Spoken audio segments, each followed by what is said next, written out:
First, obviously, that 48-yard play, I apologize, longest pass play of the whole season. What was going through your mind during that play, and kind of what did you see on that look?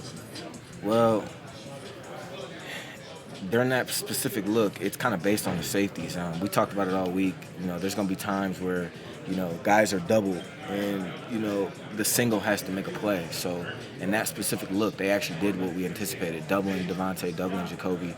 And it was kind of one-on-one with me and the guy. And the safety at first kind of just, he was flat-footed.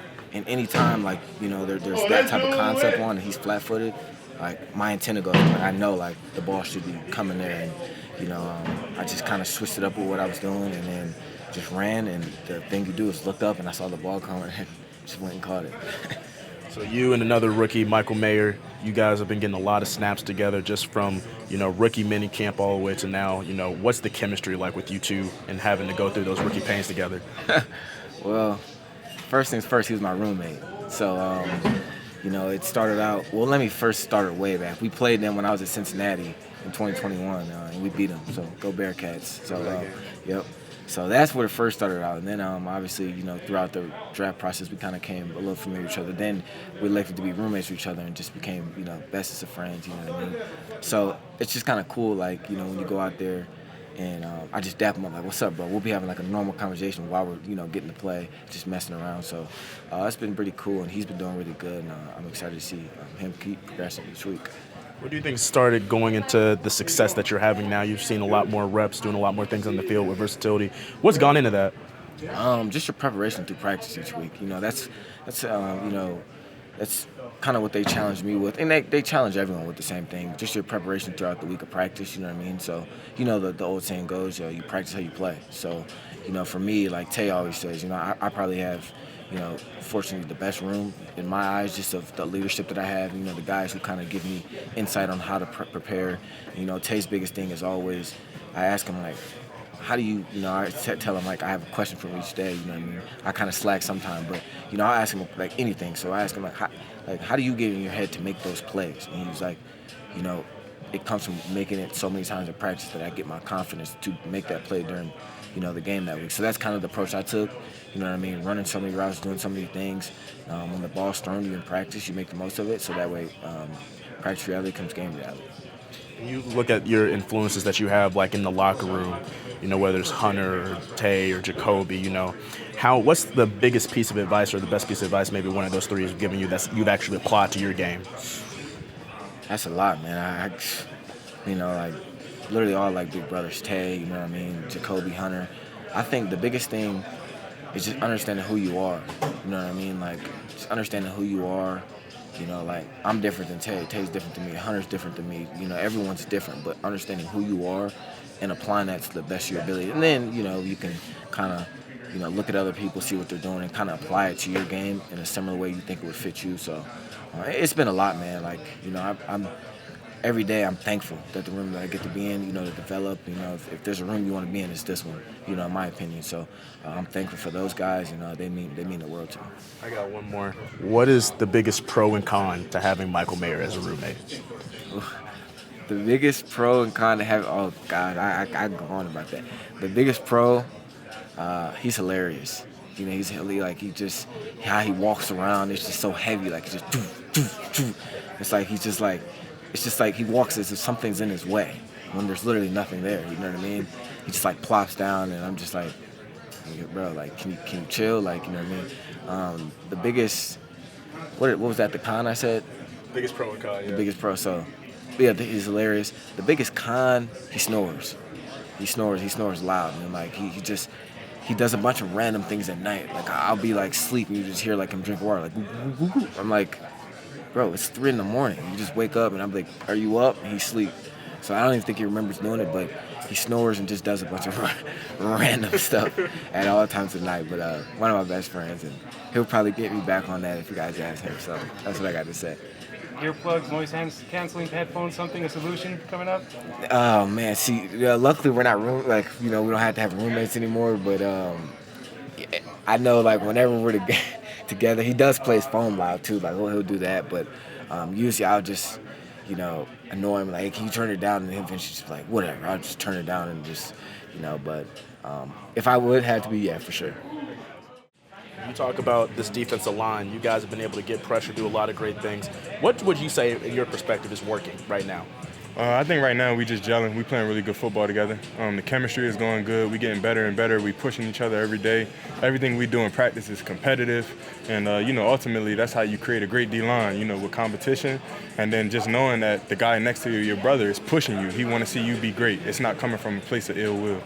Another thing is Max was kind of talking about how the defensive line gets together on Thursdays and gets dinner.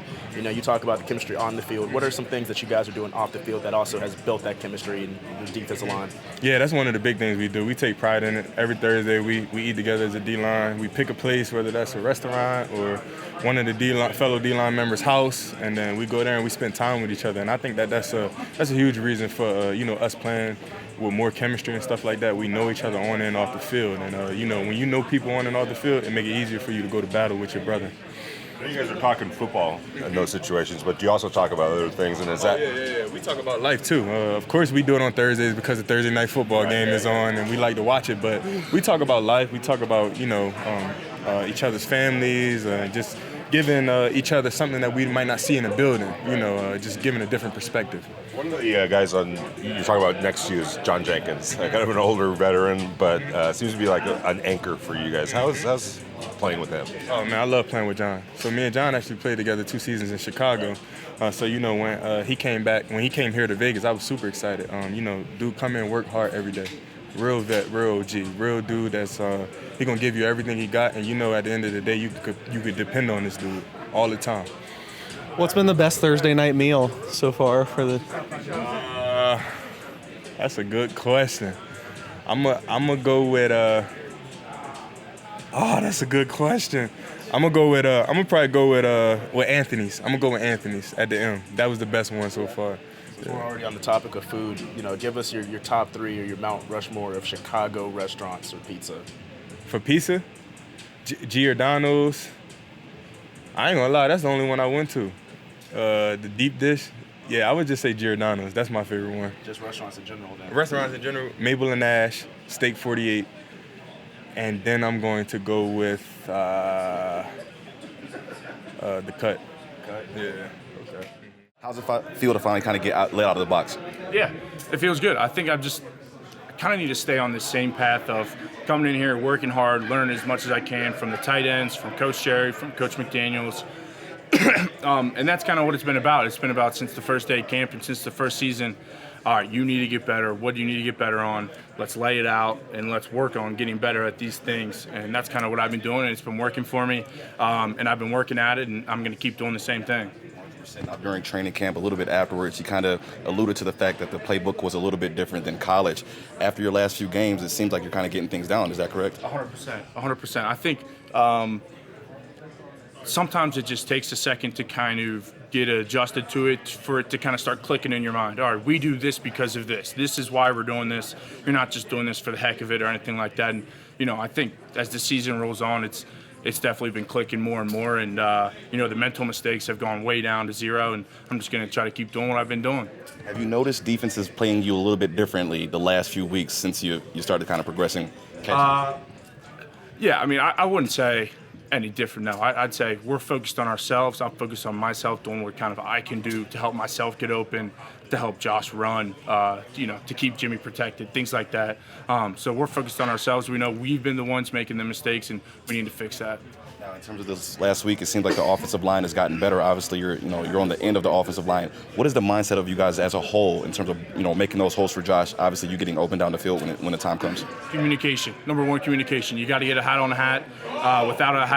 Without communication and without a hat on a hat, people are going to be running through. The past couple of weeks, we played linebackers where they're really downhill. They're not lateral. They're downhill. They're coming into A gap, B gap, C gap, and so. When that's happening, it's really about communication and who's going to come off to get that guy. And we've really been communicating in practice a ton. It's been a huge point of emphasis, and it's kind of translated over to the game. Now, you mentioned friends and family coming to the game. How special is that? Does that change the game for you a little bit? I mean, look, my parents, my family, they've been to almost every single game in my career, which has been fantastic. I mean, in South Bend, they never missed one in away games. They never missed any, so they're going to try to come as much as possible. And obviously, Chicago being pretty close, they're going to be there. And so, I don't know if it changes anything, but it goes back to all right, what can I do to kind of help this team win? That's what I'm going to go in and do. Michael, No, I'm not from Chicago, man. I'm close though. so obviously you and Tre Tucker have a pretty good bond. Just found out that you two are roommates. Mm-hmm. So now I got to ask you, how did that come about? And what's your biggest pro and con about Tre as a roommate? Okay, so how it came about, I trained for the NFL Combine with the tight end from UC. I went to UC with Tre, Josh Wiley. I was in Orange County, California with him for about 2.5, 3 months. And then we went to the Combine. I was still hanging out with Josh. He was one of my good buddies. Josh knew him, so then he started hanging out with me and Josh. So that's how I kind of met him, was through the Combine, through Josh. The other thing is, I mean, my hometown's 12 minutes from UC's campus. So, like, I'm familiar with UC. I'm familiar with the players. I'm familiar with Clifton, that area, that sort of thing. So that happened, and they asked us both, who do you think would be a good roommate? I said him. He said me, which is pretty cool. All right, a con of being roommates with Tre.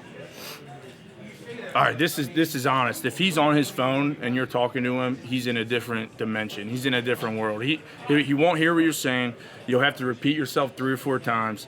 And it'll take about 5 minutes, and he'll say, "What'd you say?" And then he'll finally respond. But if he's on his phone, make sure you're not asking him a question because he won't hear what you're saying.